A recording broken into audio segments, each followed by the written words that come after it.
With the full base set of Elestrals finally revealed, I wanted to make this video series discussing every single card in there. I'm organizing this by element and then finally generic cards, so that'll be 6 total videos. In each video, I'll be discussing each of the cards that I group in those elements / generic, and I'll be going over my general thoughts of those cards, its meta viability both in base set as well as in the future, and some fun factors about the card, because I really want to highlight that even if it's not meta, there's a lot of cool stuff you can do about it at the casual scene. So if this interests you, let's get right into it.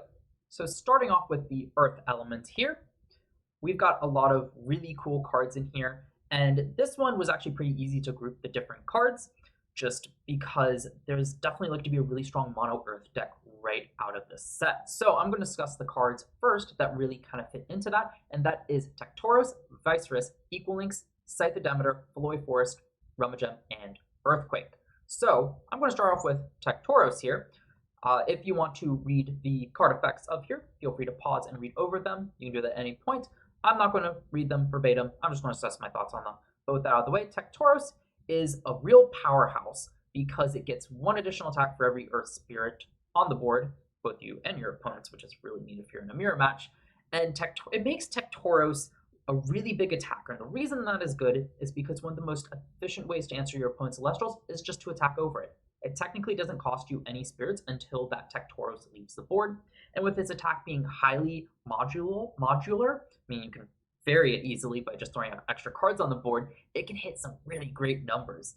By itself, it's 4 attack, which is so-so, but the minute you get up a forest, it hits 6 attack, and that's really good, because the common attack rate point for almost all Elestrals is 5 attack, so the fact that Tectaurus with only 1 other card can easily hit 6 is phenomenal. Now, of course, this relies on other cards as well, which normally isn't the best, but the fact that you're not using up those spirits is one good thing, and the fact that it's actually pretty easy to get extra spirits on board with Earth. It's got a ton of phenomenal cards, some of which you can actually search. It just makes Tectaurus so much better, and even you have so many great 1-drops. Like, the 1-drops in Earth aren't necessarily the most exceptional cards, not the most powerful, but they each do something very simple and specific that together, it's one of those cases where the whole of the deck, the value of the deck is greater than the sum of its pieces. And Tectaurus really, it does embody that for sure. I think there are better cards that embody that I'll get into. But just having an easy, high attacker, real great for the deck. And even if you can get control of some of your other cards, Tectaurus only gets more powerful from there and can help secure your board state. So I do like it. And as such, for meta viability, Tectaurus, set 1, highly viable for meta. I definitely think Mono Earth will be a good deck that we'll see some experimentation with, runs a lot of play. I shouldn't so much say experimentation, but I think we'll see a lot of play just because it will definitely play more for the tempo strategy, more aggressive, and the game just inherently favors that right now. Just anything more proactive we'll see play. It's a very straightforward deck to play, so I think it'll be one of the most common ones we will see, because it's one of the easiest to play that you can do well with. But at the same time, I definitely think some other decks will pop up that can easily deal with it as players become more accustomed to the game, come with more counter strategies as well. But nonetheless, I do think Earth will be a very popular deck and will be meta now. And in the future, I definitely think Tectaurus does something so simple that it will definitely see play as long as we keep saying Tempo Earth pop up. And ideally, we'll get also better permanent runes with spirits on the board, or more ways to swarm the board with other Elestrals, which only helps Tectaurus as well. So I definitely think you should watch out for this card. I definitely don't think it has some of the long-term meta viability as other cards, but it does something so simple and specific, that gaining attack, that's so good, that I definitely think this will be a consideration for sets to come.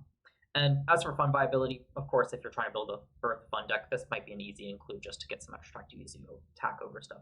That's not too surprising here at all. But that is Tectaurus.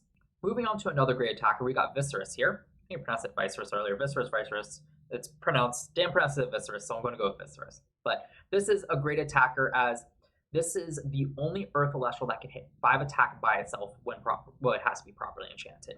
And that is huge because Fire and Wind each have their own 5 attack. Even Water has their own 5 attack Elestral. So the fact that Earth also gets theirs just gives it a lot of power and dominating ability in a meta more tailored towards aggressive decks, more so right out of the bat.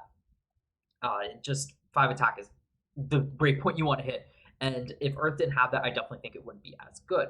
But not only is Vysceris a 5 attack Elestral on enchant, whenever it destroys something, you can summon another Vysceris. And sure, it's in defense, so it's really easy to run over with a 2 defense. But that's still huge because now your opponent can't easily deal with both of them with just a single attack. Because a lot of times your Vysceris will attack over their one Elestral, and now you have 2 Elestrals on board going to their turn when they have none. That is huge. They now need another card effect to do so. I think this is really a really powerful card overall. And oh, I also forgot to mention the fact that once you summon another Vysceris, it's not 6 attacks. So a lot of times they're having to attack over the defense one instead of the attack one because the attack one's just too big. So it definitely can set the tempo of the board really well if your opponent doesn't have a counter room to answer it or the removal in hand to deal with it on their turn. And even then, just forcing your opponent to use those is still really powerful as well, using the spirits and such. This is just such a lean card overall. And also deck thinning. That's another good point. It deck thins, so you're more likely drawn to your other pieces as well. So I really like Vysceris. Meta viability, easy include in Tempo Earth. This is literally the epitome of Tempo Earth. Just high attack, spawning out other Elestrals because there is no multi-Elestral destruction effects right now, or at least not in set 1 Answer Vysceris. So all in all, that's just the making of a really powerful meta card, and I feel like it pulls this Tempo Earth package together quite nicely as well. As for the future, I definitely see a lot of viability in the future for this card, even outside of Tempo, because it does Swarm, it's a good attacker, it's going to stay play for sure, as long as there is a meta Earth deck as well. Because also the other body on board leads to maybe some Ascension strategies, some other shenanigans with moving spirits around, needing multiple Elestrals on board. There's a lot of potential there in this card for sure. And of course, for fun strategies, right now a lot of those center around being able to ascend and just being able to spawn an extra body on board, hope your opponent can't answer it. That's really great. So I definitely think Vysceris has some potential, a lot of potential in the fun space as well. So overall, just a phenomenal card. Moving over to one of my favorite cards for Earth, we got Equilynx here. And I actually think this is one that a lot of people are going to be underestimating because it's just Nexus up to 2 Earth Spirits to destroy a rune on the board. And I think a lot of people think, well, why don't I just go Kinleo to pop their Elestral? But I actually think Equilynx in quite a few scenarios will actually be a lot better than Kinleo because Earth has no problem attacking over Elestrals. I mean, we've got plenty of ways to increase attack with the Stadium. You've got a way to search out your Scythe using Sprouter. Attacking and Demeter buffs attack as well, the Divine Rune for this deck. So it's not hard to hit over stuff. But what can disrupt you and really set you back on tempo is right into your opponent's counter runes. And Equilynx just says, as long as you only have one or even one good one that you can snipe, it gets rid of that, and now your opponent just can't interact with you. And I think that is huge. And in this kind of one-on-one exchange, I think that a lot of times you will be able to propel yourself into a better victory by getting rid of your opponent's ways to interact with stuff than maybe necessarily getting rid of their Elestral and being able to try and attack with 3 spirits like Kinleo does. So I really like Equilynx. I really think it is undervalued and is just a real star in this current meta here. Just with, it's like just the right pace where this Equilynx really feels like it can matter. And I've definitely had some success using Equilynx's Nexus effect to kind of deal with different runes, pop stuff, move spirits around to hit high numbers, because you're still dealing spirits as long as your opponent's Elestrals in attack. So I really like this card. In terms of meta, I feel like this is just kind of the cherry on top for this Tempo Earth package. You've got high attack in Tectaurus and Vysceris. You've got searching out Scythe to set up for Nexus or gain attack with Sprouter. And then you just have Equilynx here to deal with their back row just so efficiently, so nicely, just kind of just allowing you to play this tempo strategy and have some control. Because that, I think that's the other big thing I didn't fully explain here, why I like this card, is you still can Nexus Spirits and hit if you're hitting to your opponent's attack position Celestial. You're still doing damage, but as opposed to something like Kinleo, this damage is guaranteed as long as you get rid of all your opponent's runes, and it's like if they only have one back row, or you hit their one legitimate one and the rest are bluffs, that sort of thing. So I just think this one has a more stable impact on the board when you play it, and Earth can definitely search out their Equilynx, we'll get to that in a second, and also kind of hold it until you absolutely need to use it. I can gush about Equilynx forever. I think I've been a bit rambly here. So meta viability, very meta, definitely goes right into the mono Earth deck. I think it's like the perfect inclusion bit to kind of round off its utility package, where it's got search, it's got rune destruction, it's got Elestral destruction we'll get to, it's got high attackers as well. It's just a whole package, and this is the reason why I say I think mono Earth is one of those cases where the pieces don't seem as strong, but when put together, that sum is greater than the whole I can't remember the phrase exactly. pretty much what I'm trying to say is the deck's performance is greater than the sum of its parts, and Equilynx is part of that reason. So, as terms of future viability, as long as Earth doesn't have a better way to remove runes, I see Equilynx being used. I still think it'll be very good, but I definitely think it will be less good overall, just because I feel like the pace of the game really contributes to Equilynx as well, and sometimes you just don't want to spend your normal enchant just to pop a rune if like your opponent's board, they've gone wide, and Equilynx doesn't deal with that as well. Like there will definitely be scenarios that pop up where Equilynx isn't, but I think right now with that one-on-one exchange it is really good. But it's still a great utility card, so look out for it in the future nonetheless. In terms of fun viability, I think this has a lot of fun potential even past when it's no longer meta because it moves spirits around, gets rid of disruption pieces on your opponent's board that could stop you from your fun plays. So definitely a lot of potential there in the future as well. It's just a matter of can you afford to run the Equilynx, use its normal cast, and be able to move spirits around on board. But I think we'll get more ways to do that in the future as well. So even if this falls off meta-wise, it'll definitely be a great fun card for a while now. So I mentioned Scythe of Demeter when talking about Equilynx, as this is another great Nexus target just to get 2 spirits on board, move them to Equilynx, and you're good to go. Pop a rune, get some extra damage in. Really powerful here. And the reason I do kind of prefer that play over just leaving it out on board is because you're essentially putting 2 extra spirits on your Elestral for your opponent to remove. And if your opponent can remove them, it hurts. Granted, Scythe of Demeter is definitely a bit better, as its ability to recur spirits can be viewed as you reducing its enchantment cost as well, which is quite nice. You do need Demeter out on board to get the full 2 spirit recovery, so you're pretty much played it for free, but also only paying 1 for it isn't too bad either if you really need to get over something. So I do like this card. You do have to successfully destroy an Elestral to get it, but again, you can always time it pretty well against your opponent's counter runes, maybe just not use it, or maybe use it with Equilynx to pop that counter rune anyway. So I do really like this card, and the highest attack and defense buff, overall stat buff from this card to attack 3 defense is huge as well.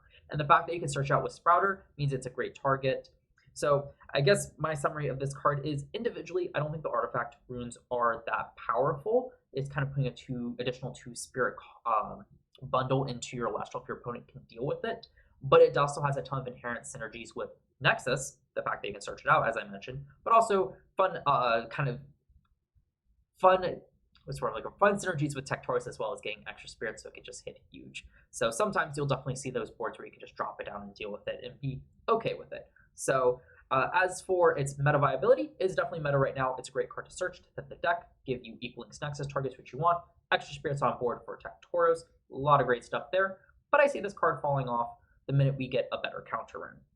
That's just a reality situation. Maybe like a 1 spirit counter rune might be better. Also depends on its impact. It's kind of how it's being used in the deck. I think that's where Scythe, it's just the question of how do these 2 cards compare. And since I do think artifacts are generally weaker, and one of those cards that you really need to have more payoffs than what the artifact itself provides, that's always a big question as well. But of course, we also can't forget to mention that this definitely has a lot of great synergies with Centaur, if you want to build a fun Centaur deck. A lot of fun potential here, as well with Scythe, if ever cards need Scythe specifically, Demeter synergies and such. There's a lot of viability there. I think that'll fall more in the fun space in the long run, but it's certainly there. But still, for base set, meta, and world fun strategy as well, Scythe is a phenomenal card. The Stadium rune is also really, it feels like it's probably the best stadium in its element, and that is just because you can build a mono version of the deck with it, while a lot of the other elements feel like you kind of need to splash other elements to really round them out. So you get really maximum benefit from this Foloi Forest, and being able to get 1 attack, 1 defense for every enchanting Earth Spirit is phenomenal. You just hit even better numbers. You've got Tectaurus, which can hit 6 attack under Foloi Forest with nothing else on board. Vysceris is even higher at 6 attack by itself, 7 attack once you get the second Vysceris out under this. A lot of great stuff here. Equilynx, if you can Nexus spirits, that you can just even get up to +3/+3 on something, whatever you Nexus 2 spirits onto, or even just +2/+2 if you only Nexus 1. A lot of great power in this card. Extra attack can knock out your opponent's stadium runes as well, so they can be removal. That's pretty cool as well. And at worst, it's just a Nexus target to Equilynx, so it has a lot of inherent synergies within Earth as well, making it a very meta viable card right now. Definitely throwing that in all your Earth decks, just to make their attacks even more threatening, even hard to hit over. Might make your opponent rely more on their card effects, which always cost them spirits. Quite nice. In terms of future meta viability, this definitely has some potential as it's such a simple effect to support more aggressive Earth decks, but it also just depends on what other stadiums we get. whatever strategies are meta, as this won't really, I don't think this will fit into everything per se, and I imagine we're going to get some stronger stadiums that might be preferred to be run over Foloi Forest due to their specific effects. But this has such a simple effect, I definitely think this will be a valid option, a valid consideration for a few sets now, even if it is sometimes pushed out by more specific stadiums as well. It's a good generic one for every element to have. And of course, for fun strategies, this will be great. Centaur is a perfect example of a card that needs Foloi Forest first protection. That's pretty cool. I think that's more in the fun realm, but that's great as well. And we could possibly get other cards that need Foloi Forest up for more fun decks. So definitely stay tuned to that. And also, I think a lot of fun decks might just need the extra little attack buff that Foloi Forest provides, and that's quite nice, and also easily knocking out your opponent's stadium. So again, just like I'd say Scythe, this one isn't just powerful because of its own effect, but because of the synergies it has in the element, and that's what's going to make or break this card for both meta in the future, as well as fun decks. Rounding out this Mono Earth package, we've got Rummagem here. Really powerful searcher, lets you just search out any one Earth Spirit Elestral from your deck on enchant. Pretty powerful.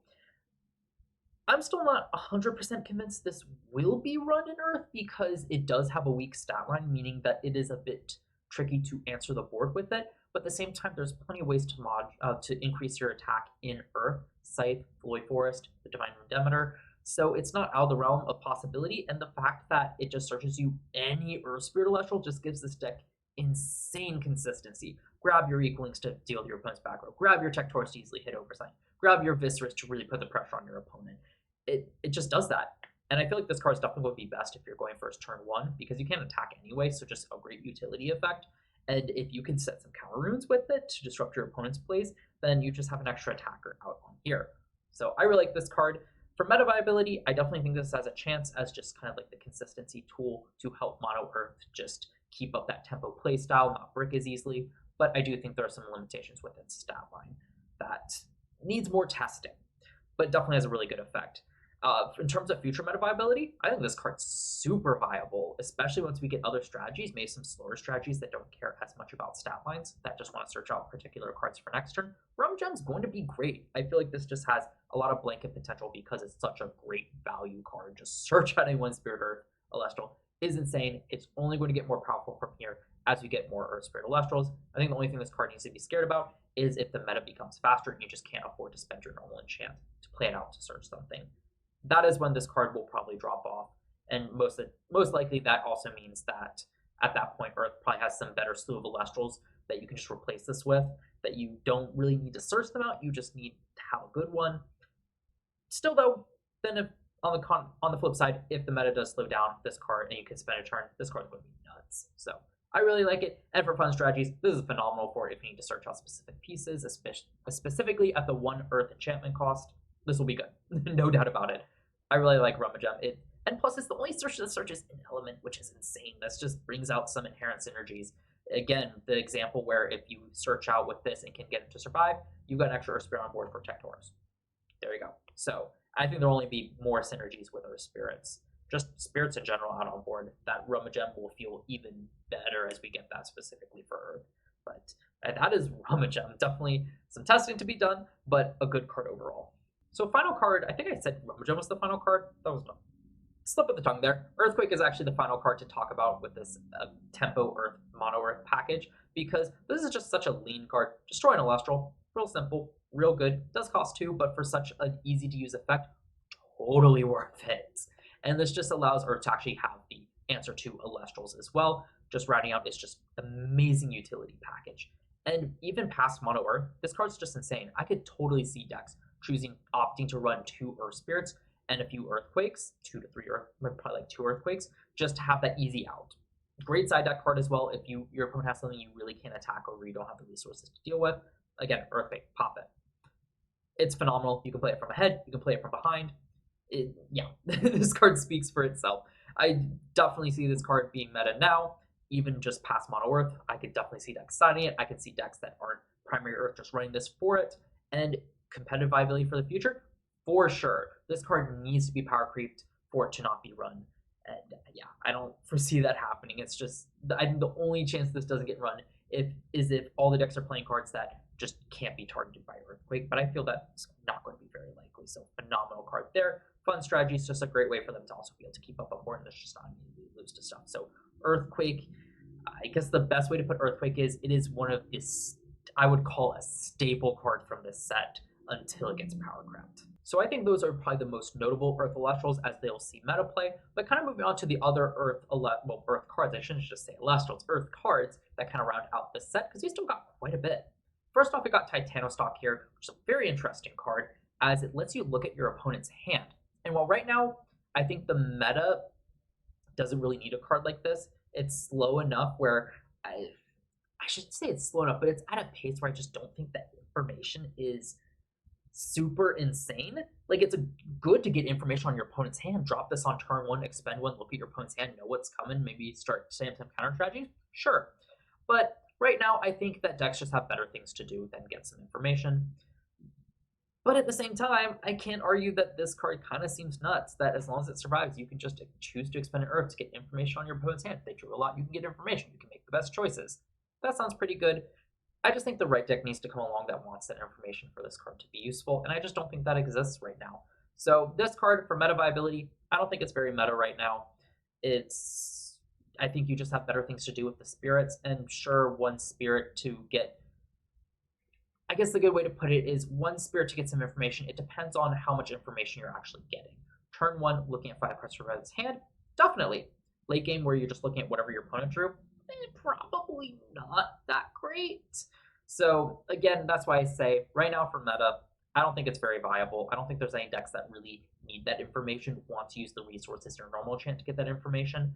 But I would say definitely watch out for this card, as especially if like the meta moves more towards combo and it's like really slow, just being able to Titanostalk to get information on your opponent's hand to start trying to counterplay it, I can see being very good. So watch out for this card. And for fun strategies, I don't think there's any fun shenanigans that I can think of off the top of my head right now where Titanostalk would be super useful.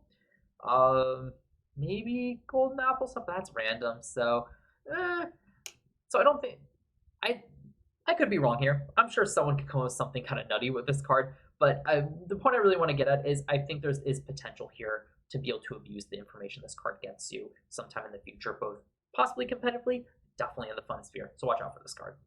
So another package of cards I see in Earth right now is what's been dubbed the Fruit Package, commonly by Wertz, as he's been piloting the Fruit deck. And the first card I want to talk about is Drataya here, a very interesting draw engine card, as when any other player casts Ambrosia, you draw 2. So pretty much, if you play Ambrosia, you get 2 cards from it on top of your 3 recovery for 1 spirit. That's pretty good. If your opponent casts it, now they're giving you card advantage. You get to draw 2. So I really do like this card. It's a pretty cool draw engine. And I'll admit, I'm a little biased towards it, so kind of putting on the objective lenses, as cool as it is, as insane its value can get, I think this biggest limiter for being a good draw engine is the fact that you need Ambrosia to use it. 3 cards in your deck, you have to use your normal enchant. That's not the easiest right now. I think the Earth deck would rather do more proactive plays, rather get more specific searches, as this is more of a defensive card. But I can understand that this card definitely has potential as a really neat draw engine. If we get maybe some more cards that treat themselves as Ambrosia, that'd be interesting. And definitely some slower decks as well, just being able to, that can afford to take a turn to drop Drataya, Ambrosia, recover some, draw some more cards to see your pieces. This definitely has potential to be a draw engine for like a combo deck. And of course, I said this is in the Fruits deck. I'll get to roll the payoff card, but it's also nice to have Drataya here to also get some more benefits for the Ambrosia you're playing, even if you can't get its Ascension form, Ladogon out, which is the big payoff for the Fruits deck as well. So Drataya is definitely a neat card here. In terms of meta viability, right now, I don't think it's meta at all. It's more of a defensive card. Tempo wants to play more offensive. It doesn't want to hold cards like Drataya, trying to find time to play it. It's just too slow. Fun viability though, Fruits, oh yeah. It's also got the cool kind of play where you might slow your opponent down, make them hesitant to play their Ambrosias to not give you card advantage. So that's pretty neat. But this dark card, I feel like definitely lives in the fun strategy. It'll take a lot of support to kind of bring it into meta as well. I hope it does get support, but again, I do think that this deck will mostly be focused around the fun strategy, and Drataya will be a cool little draw extra card for it as well. Its Ascension form here, Ladogon, however you want to pronounce it, is really cool here because not only does it work off of playing Ambrosia or Golden Apple, but it also works off of Golden Apple. And just tacking on Destroyer card is really powerful. Get rid of your opponent's back row, get rid of your opponent's pesky Elestral, you name it, this card can do it. Just targeted destroy a card, period, is really powerful. And the reason this card isn't just nuts is because, one, you have to ascend into it, and two, you kind of have to hold your Ambrosias and Golden Apples for this card specifically. And it's just a matter of, can you? Because that's sometimes a lot of dead cards in hand. And do you have enough of these cards, enough spirits to use them to really wreak havoc as well, not give your opponent board advantage? It really just depends. It's definitely a powerful card. I think the meta is definitely too fast for it right now, thus it isn't meta. It's a really fun strategy though, for fun decks. And just like Drataya, this card definitely has a lot of potential moving forward if we get more fruit support that kind of supports this deck and such. But until then, I think this is a fun strategy and most likely a fun strategy. I hope it does see more support because it's really neat. This is a really powerful payoff. And I mean, Ambrosia's run, that's pretty good. Golden Apple, I feel it's not the best right now. It definitely has some potential as well. And I feel like that's where this deck can explore, is just kind of easier ways to get out Ladogon. Better use Golden Apple in Discord. So it has a lot of potential here. And I kind of didn't make it too clear breaking it down. My thoughts on this card feel like they're a bit all over the place. So I'll just end it off here. I hope this card gets some support. It's a really cool, fun payoff card if you can get it off, but it isn't consistent enough to be meta.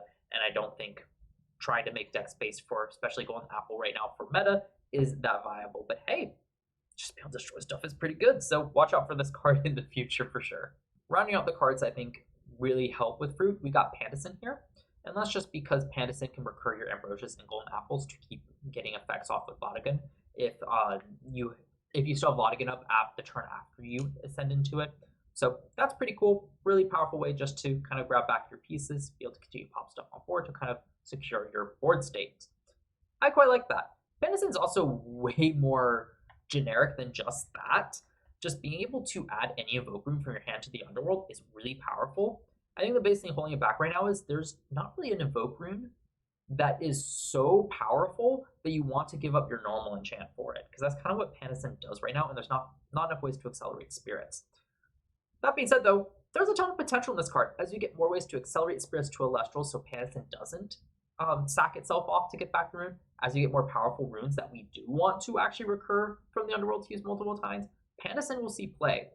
Not a great offensive card, which is what the meta is seeming like right now.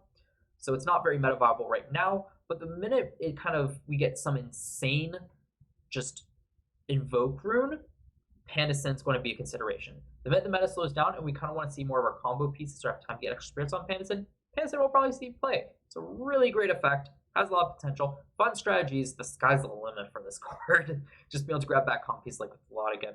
And I'm sure there's going to be more examples with it as we get more cards, more different decks, that we'll just see Pandicine pop up for its great utility effect overall. So while you don't have to worry about the meta right now, definitely keep an eye out for this one in future sets. So that's the next kind of package of cards I could see was just those three really.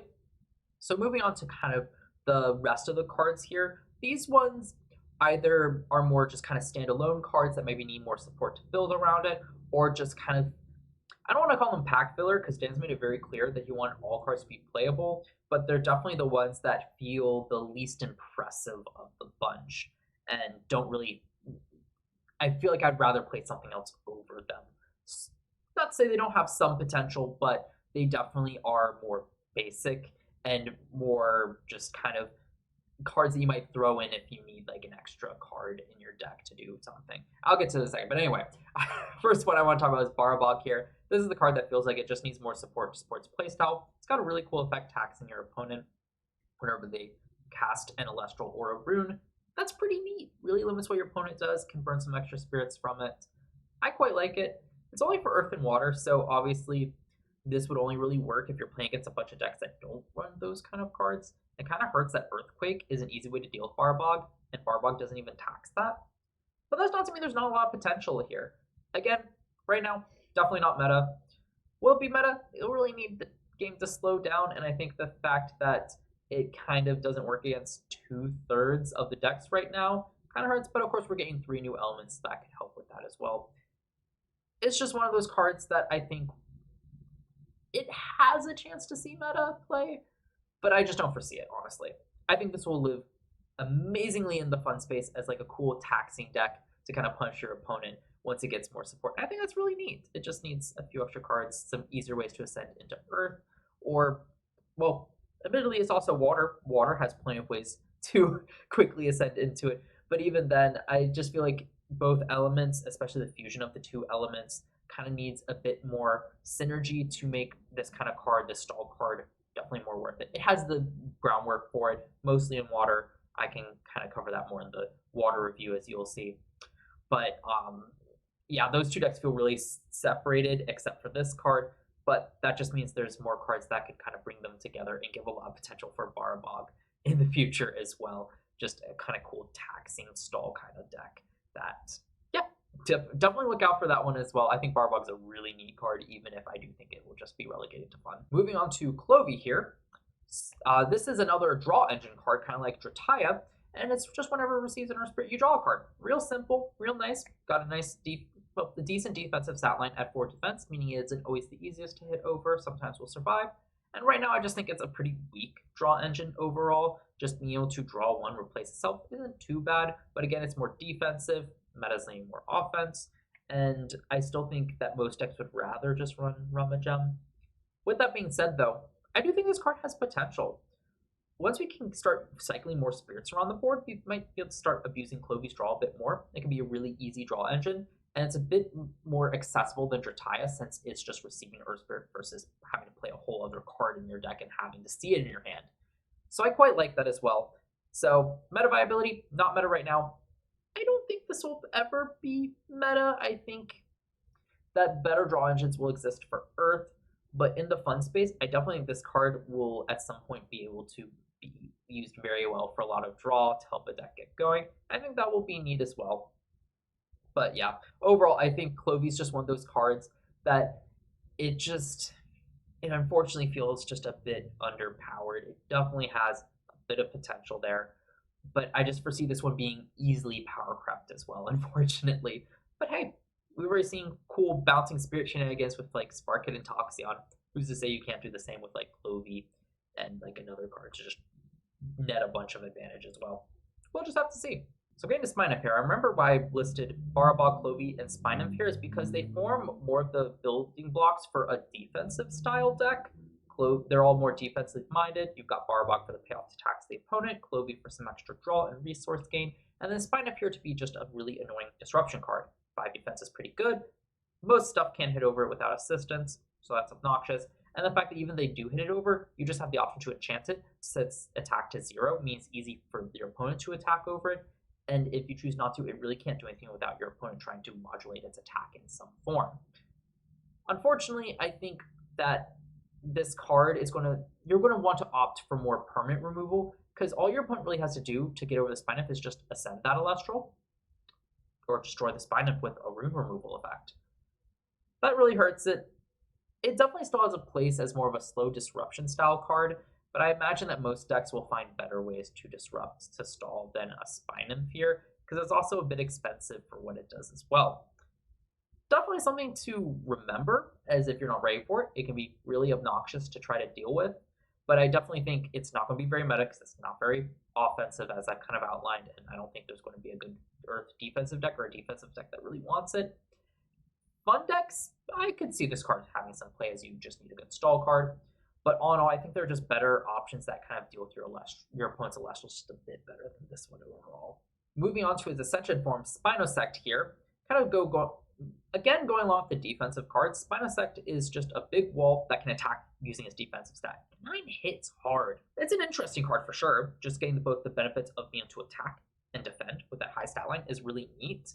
But I think there is a lot of just removal effects that can deal with this card. I could see like an interesting deck being built around trying to protect this card as well, just with the different artifacts, but I think there are just better ways to accomplish it overall with cards like Leonite and such. So it's an interesting card to say the least, and who knows, maybe we might get a deck that centers around like defensive Elestrals and such, and this could be a pretty good one. I just think that we'll see if a deck that tries to accomplish what Spinosect does, I think we'll see that Spinosect will feel a bit power crept in it as well. It's just really easy to deal with the destruction effect. It is nice that it has an impact on board, but I just think if you're using the chance to ascend, you just have cards that do more than this card, unfortunately. So overall, Don't think this is very meta viable. Don't think it will ever be meta viable. It would need like a really slow meta, and you just want something that you can throw down to attack over something to use it. And then for the fun slot, I can see some people trying to make this work. It's a really neat card in what it does, but I just don't foresee much experimentation being put into it because it isn't as flashy of an effect as a lot of other ones as well. So yeah, I don't think we'll ever know the potential of this card. I think there's a little bit that can be explored, but I don't have this feeling that it's just going to be overlooked by other cards as well, because it's very straightforward in its value. It's, as I said, it's not as flashy. Interesting card. I feel like the President's Ascent is more interesting than the card itself for further experimentation with different cards in the future. So this review is feeling real rambly, so 2 more cards. I'm just going to try to go through them real quick. Sakurasaur here. Interesting card. Expend 1 to draw 2 isn't too bad. It's a cheaper Nectar of the Gods, but having to ascend into it, I think most decks will prefer a 1 spirit draw engine, such as the Clovies, which is the second form of Clovie, but just more lean draw engines that are easier to get access to at the 1 spirit mark will probably be there. If you're ascending, I feel like you want more of a big impact than this card, which really feels like you're just trying to stall to draw into more stuff. I just don't see that being good, so I don't think it'll be meta. I don't think it will ever be meta. Sure, there's a chance that the meta slows down enough and you just want some extra draw. Sure, but you're put a lot of work to put into Sakurasaur just to be able to draw 2 seems a bit underwhelming, honestly.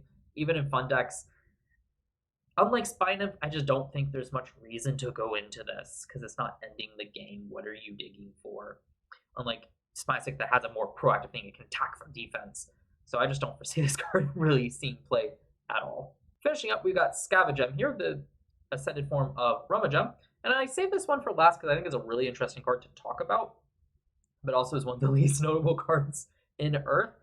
It's quite interesting the fact that when it's ascended into, you can spend 1 Earth to search your deck for 2 cards with either enchantment cost of 1 Earth or 2 Earth. So you get to search out pieces, and that's really cool. I definitely think this card has some potential there, just being able to search out whatever you need.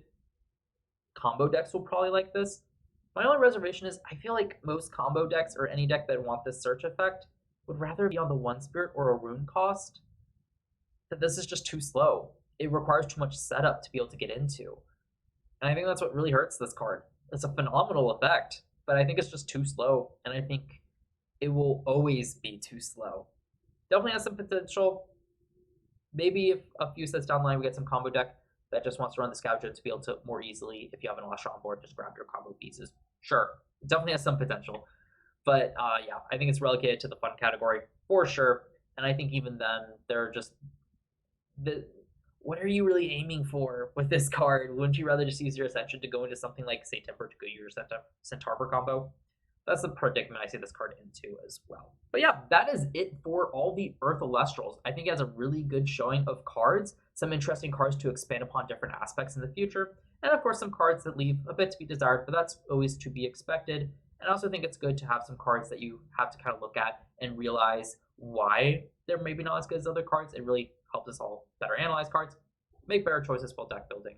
And yeah, if you enjoyed this review, please leave a like down below. Comment your thoughts on these cards. Do you agree with me? Do you disagree with anything? Do you have any questions that I might have not covered here? Please comment down below. Let me know. I always love engaging with you all down in the comments below. And of course, we've got plenty more episodes of this base set review coming out. If they're already out, they'll be linked down in playlist below and up in the card. And if not, please subscribe and turn on the notification bell so you're notified when I upload them. And just do that anyway if you're enjoying my content, because I'll definitely have plenty more gameplay, deck profiles, card discussions, you name it. And when Elestrals officially launches, I'll be open to some product as well. So if any of that interests you, subscribe, turn on the notification bell so you're notified when I upload more content. And that being said though, look for more stuff coming out real soon.